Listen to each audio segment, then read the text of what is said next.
Hello అండి, అందరికీ నమస్తే. వెల్కమ్ టు మై ఛానల్ మా ఇంటి వంటలు. ఈరోజు మీకు మా ఇంటి వంటల్లో ఉల్లి కారంతో గుత్తి వంకాయ కూర చూపించబోతున్నానండి. టేస్ట్ అయితే చాలా బాగుంటుందండి. ఇది చాలా తక్కువ టైంలో చాలా సింపుల్ అండ్ టేస్టీగా చేసుకోవచ్చండి.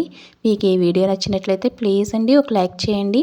ఇక ప్రాసెస్లోకి వెళ్ళిపోదామండి. ముందుగా మసాలా అనేది ప్రిపేర్ చేసుకోవాలండి. మసాలా కోసం అని చెప్పి ఒక 5-6 వెల్లుల్లి రెబ్బలు, చిన్న అల్లం ముక్క తీసుకోవాలి.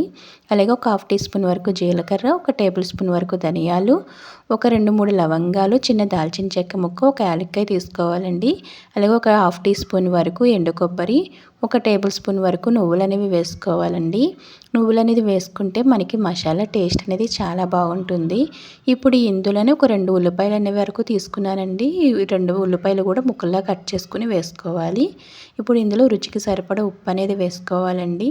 కూర మొత్తానికి కూడా మనం ఇక్కడే ఉప్పు, కారం అనేది కూడా వేసుకోవాలండి. అలాగే 2 టేబుల్ స్పూన్ల వరకు కారం, చిటికెడు పసుపు అనేది వేసుకొని మెత్తగా పేస్ట్లా చేసుకోవాలండి. అస్సలు బరక్క అనేది ఉండకూడదు. చూసారు కదండి, ఈ విధంగా మెత్తగా పేస్ట్లా చేసుకోవాలండి.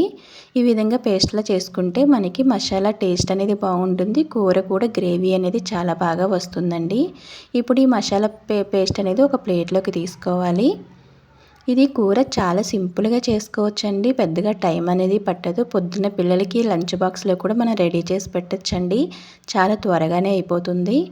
నేను ఇక్కడ ఒక 1/2 కిలో వరకు వంకాయలు తీసుకున్నానండి. ఇప్పుడు ఈ వంకాయలు ఇలా 4 భాగాలుగా కట్ చేసి ఉప్పులో వేసి పెట్టుకున్నానండి.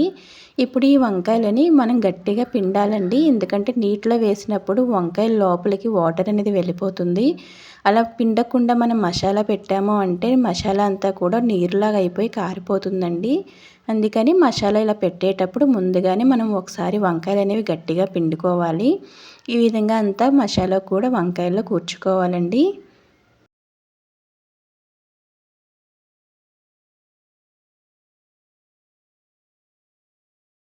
మీకు మా ఇంటి వంటలు నచ్చినట్లయితే ప్లీజ్ అండి ఒక లైక్ చేయండి.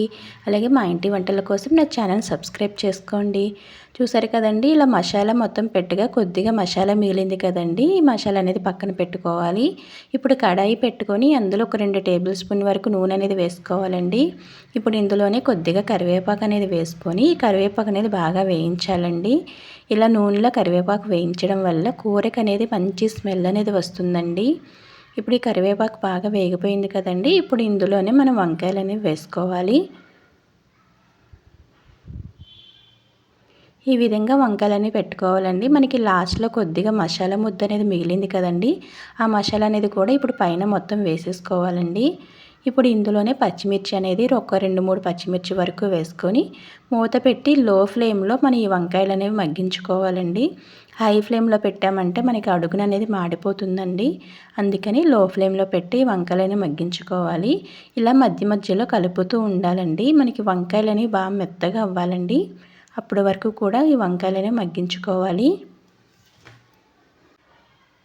మధ్య మధ్యలో కలుపుతూనే ఉండాలండి. ఇలా మూత పెట్టుకొని లో ఫ్లేమ్లో ఈ వంకాయలని బాగా మెత్తగా అవ్వాలండి. అప్పటి వరకు మగ్గించుకోవాలి.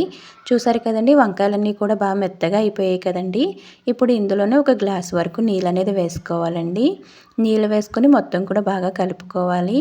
ఈ కూర మనకి గ్రేవీ అనేది చాలా బాగా వస్తుందండి. రైస్లోకే కాకుండా మనకి ఇది చపాతీలోకి, అలాగే బగారా రైస్, ప్లెయిన్ బిర్యానీ దేనికైనా చాలా బాగుంటుందండి. ఖచ్చితంగా ఒకసారి ట్రై చేసి ఎలా ఉందో కామెంట్ చేయండి. ఇప్పుడు ఇందులోనే మనం కొద్దిగా రుచి చూసుకొని ఉప్పు, కారం సరిపోకపోతే గనక ఉప్పు, కారం అనేది వేసుకోవాలండి. మనం ఆల్రెడీ మసాలాలో వేసేసాం కాబట్టి ఎక్కువగా పట్టదండి. కొద్దిగా చూసుకొని వేసుకుంటే సరిపోతుంది. ఇప్పుడు ఇలా వేసుకున్న తర్వాత మొత్తం కూడా బాగా కలుపుకొని మూత పెట్టి ఈ గ్రేవీ అనేది బాగా చిక్కగా దగ్గరగా అవుతుందండి. అలాగే మనకి నూనె అనేది పైకి తేలుతుంది. అప్పటి వరకు కూర అనేది ఉడికించుకోవాలండి. ఒక 10-15 నిమిషాల వరకు మనం ఉడికించుకున్నామంటే సరిపోతుందండి. మనకి కూర అనేది రెడీ అయిపోయినట్టే. చూసారు కదండి, నూనె అంతా కూడా పైకి తేలింది కదా. గ్రేవీ కూడా బాగా చిక్కగా అయింది కదండి. ఈ విధంగా మనం కూర అనేది మగ్గించుకున్నామంటే చాలండి. ఇప్పుడు ఇందులోనే లాస్ట్గా కొద్దిగా కొత్తిమీర అనేది వేసుకొని ఇంకా స్టవ్ అనేది ఆపేసుకోవాలండి. ఇంకా స్టవ్ అనేది ఆపేసుకోవడమేనండి.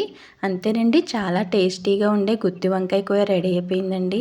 టేస్ట్ అయితే చాలా బాగుంటుందండి. చాలా సింపుల్గా కూడా చేసుకోవచ్చండి. పెద్దగా టైం అనేది పట్టదు. అలాగే పెద్ద ప్రాసెస్ అనేది కూడా ఏమీ ఉండదండి. చాలా త్వరగా అయిపోతుంది. మీకు ఈ వీడియో నచ్చినట్లయితే ప్లీజ్ అండి ఒక లైక్ చేయండి. అలాగే మా ఇంటి వంటల కోసం నా ఛానల్ సబ్స్క్రైబ్ చేసుకొని సపోర్ట్ చేయండి. థ్యాంక్ యూ అండి. Thank you for watching.